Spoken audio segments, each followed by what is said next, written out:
I'm reviewing a book at the moment that just came out from Oxford University Press called High on God, How Megachurches Won the Heart of America. It's a sociological look at how megachurches work, defined as over 2,000 adult attendees on any given Sunday. You may know that over half of Americans who go to church nowadays go to megachurches. So, this is their definition of religion, which FUS does except for one, right? Religion is a social enactment of a desire for the ultimate, embodied in ritual practices, described by systems of symbols and beliefs, developed in communal settings and often institutionally legitimated. Religion interacts and negotiates with powers and forces that are experienced as within and beyond self and group. This power or force is often referred to as God's Spirit or God's Spirit. The effective experience of ritual and the symbolic and the social boundaries constructed in rites mobilize group identity and bind the group into a moral community. Last, these moral communities produce networks of solidarity and carry the potential for tension and, more rarely, conflict and violence within and between groups. End quote. So we do all of those except for the spirits part. Right? That was the insight of Congregational Humanism a bit over a century ago. As we've explored the theme of resilience this month, we've talked about the human propensity to notice what is a threat in the moment, but to later forget that we were worried about that back then, and remember mostly the good things, thus becoming nostalgic about the past that actually felt very threatening at the time. It's a human thing. It's how our brains work. I've also suggested that we'd all be better off if we were Pollyannas. Pollyanna's glad game, as she called it, is a lot like keeping a gratitude journal. Accentuate the positive. Yeah. As a matter of fact, we ended that assembly with visiting vocalist Terry Coates singing a Johnny Mercer song from 1944, Accentuate the Positive, which goes, eliminate the negative and latch on to the affirmative. Don't mess with Mr. In-Between. You've got to spread joy up to the maximum. Bring gloom down to the minimum. Have faith, or pandemonium's liable to walk upon the scene, end quote. At the moment, many people are hyper-vigilant. Here's a crisis, and there's a crisis, and everywhere is a crisis. And now that's a classic because the classic mode of fake news, it used to be called propaganda. Our Active Voices group has been posting quotes from the book On Tyranny by the historian Timothy Snyder. Lesson number 11 goes like this: find out for yourself. Read reliable sources widely and ask questions. Make sure others can ask questions too. Communicate responsibly with others. Don't be seduced by what appears on your various screens, end quote. Timothy Snyder created his list of 20 ways to combat tyranny from lessons he learned from studying 20th century European history. And it's called the Chicken Little syndrome. People out to destabilize a society become fearmongers, spreading rumors and fear. The folk motif of Chicken Little is over 2,500 years old. That's been a while. It's had various names in English over time: Chicken Little, Henny Penny, Chicken Lickin', and so on. The constant in the tale is that it satirizes something human beings are very prone to: mass hysteria. In most versions of the tale, a group of animals is gathered by all the commotion of Henny Penny running around, including a fox who eventually, spoiler alert, eats all the animals.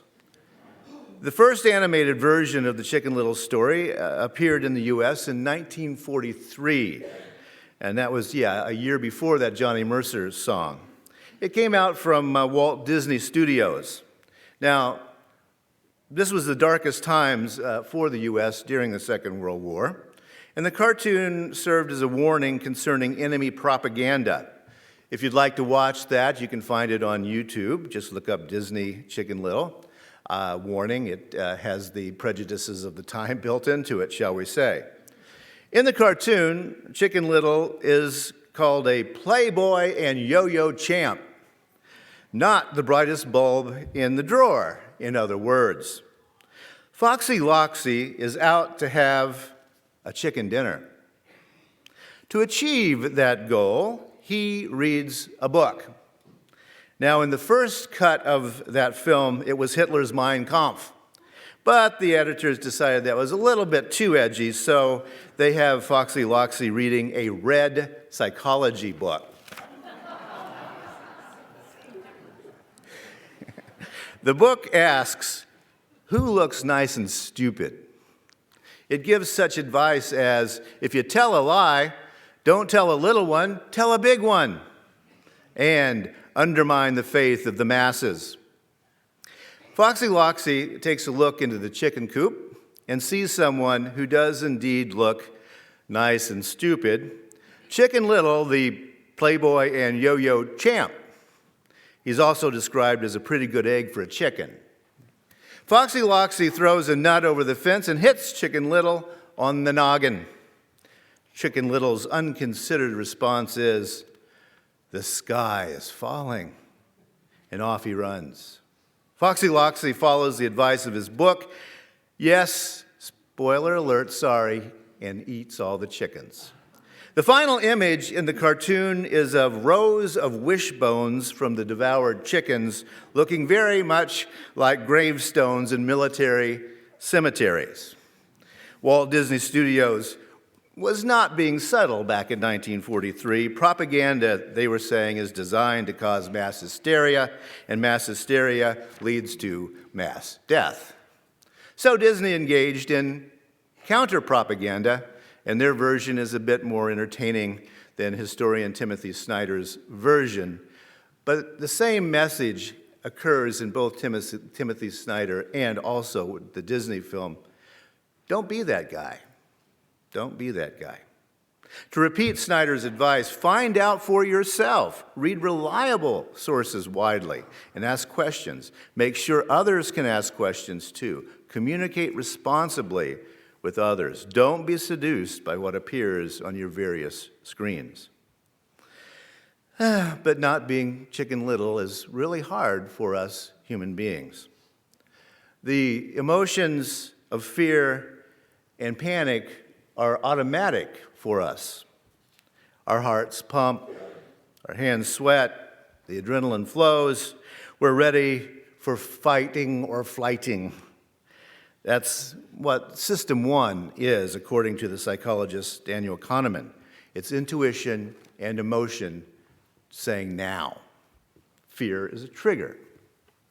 We see a snake and get an adrenaline rush.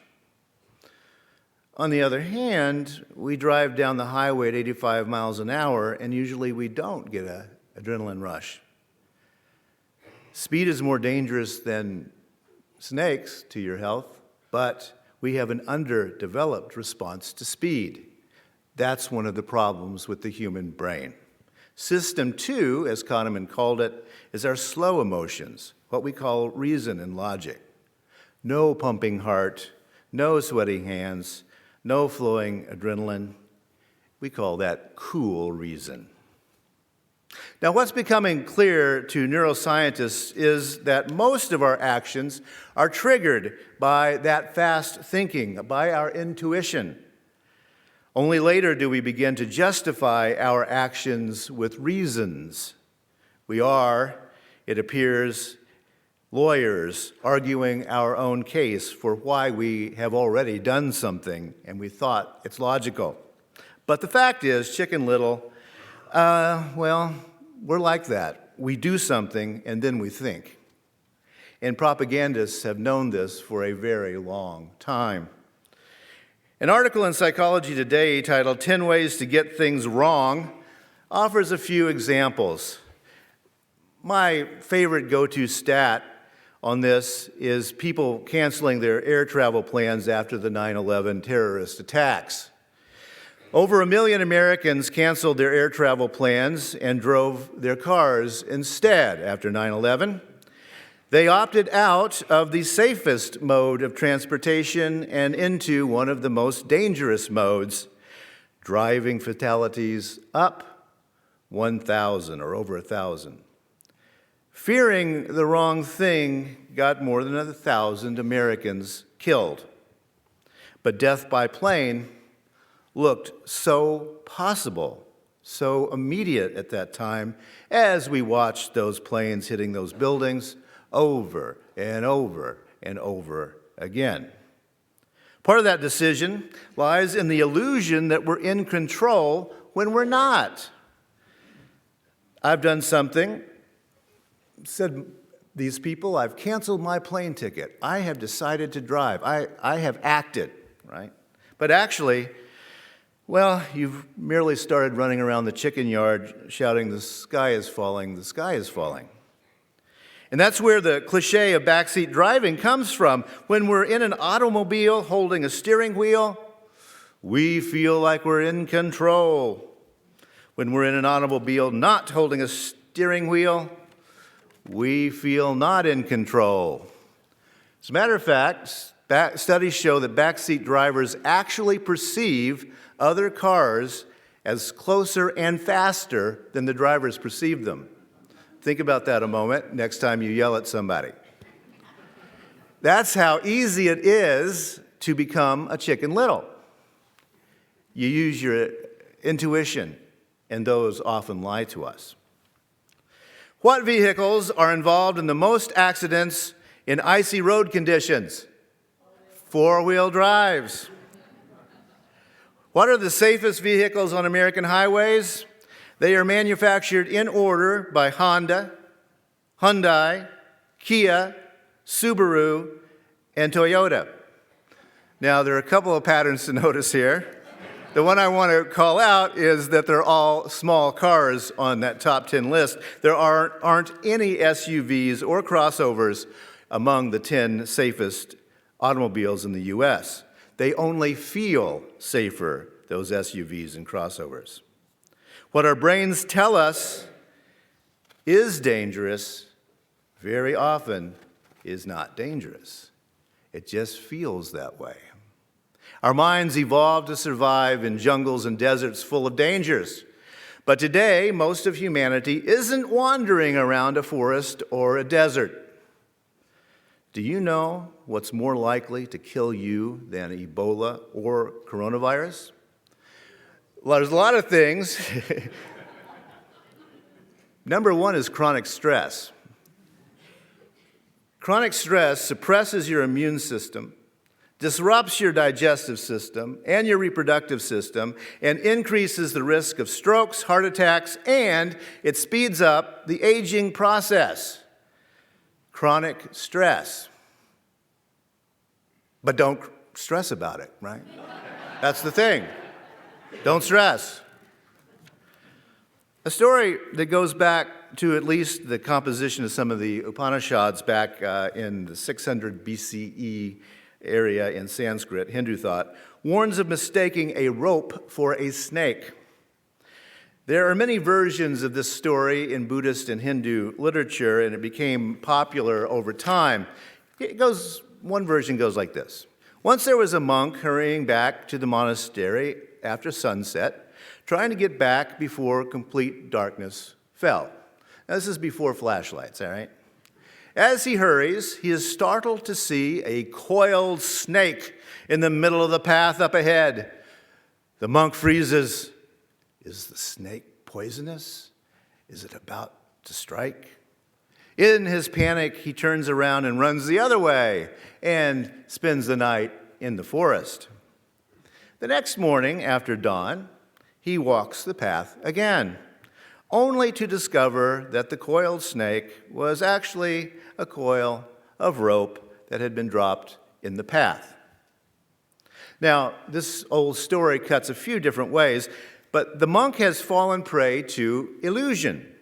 He's trusted in the appearance of things. He has trusted emotion rather than rationality. He chooses fear and panic rather than the calm embrace of slow thought. And yes, in Buddhist and Hindu thought, you can choose between those two. You can choose. Many things appear initially to be frightening, but we do well to stop a moment and consider, well, might that be an illusion? But, how do we do that? Well, mindfulness, to practice it. Find your breath and follow your breath for a while. Feel it in your body. What am I really feeling? How come am I really feeling that? Talk with people, as Timothy Snyder puts it. Communicate responsibly about these terribly scary things. Feel it. Talk about it, then breathe for a while, then do something, or hit send. The term crisis in Greek means a separating, the power of distinguishing. It means decision, choice, election, and judgment. It doesn't mean running around like your hair's on fire. Our evolved wiring is good at sensing lions and snakes, but we're not good at sensing lead in drinking water. We're good at fight and flight. We're not so good at reading a scary headline and thinking about what that headline actually means if you think about it a moment. In addition to all this, we are discovering that what we call our minds are much more than the old scientific model of a brain in a glass jar, the "they saved Hitler's brain" scenario. Dr. Dan Siegel, a professor of psychiatry at UCLA's School of Medicine, has worked with physicians and neuroscientists and sociologists and anthropologists and even mathematicians to try to update our understanding of what the mind is. Siegel writes, quote, "Your thoughts, feelings, memories, attention, what you experience in this subjective world is part of your mind." Now hear that, right? And think about the implications of that. Your thoughts, feelings, memories, attention, what you experience in this subjective world is part of your mind.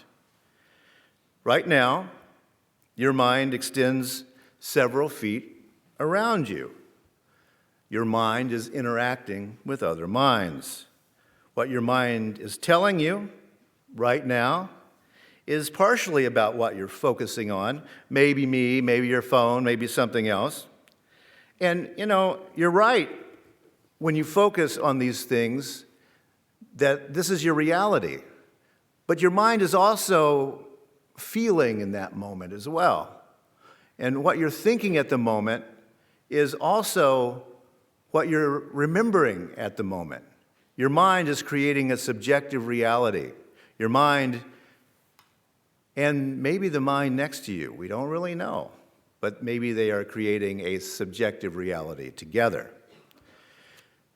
Dr. Siegel's definition of mind goes like this, quote, "The emergent, self-organizing process, both embodied and relational, that regulates energy and information flow within and among us."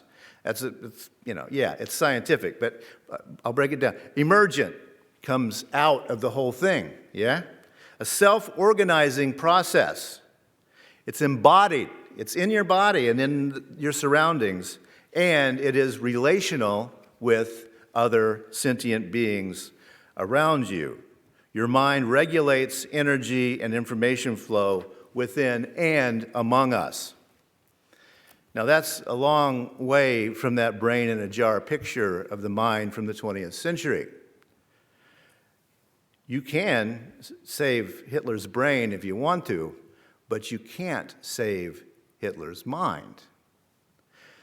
But we humanists are committed to updating our thinking through the latest discoveries in things like natural selection, brain science. Our minds are just not what they used to be, and we need to figure out how to act and think in that new reality. Our minds are emergent, self-organizing processes, both embodied and relational, that regulate energy and information flow within and among us. A little bit to take in. Which brings me to that definition of religion that I read earlier.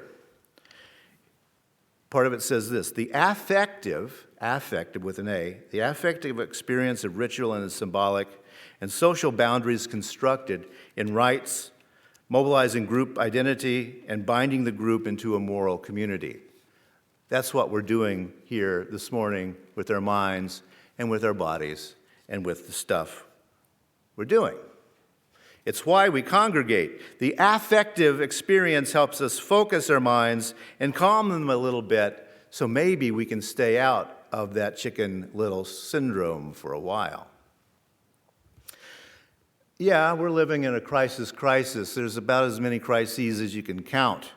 But human beings have been telling themselves and each other that little tale of Chicken Little for over 2,500 years because it means something to the human condition.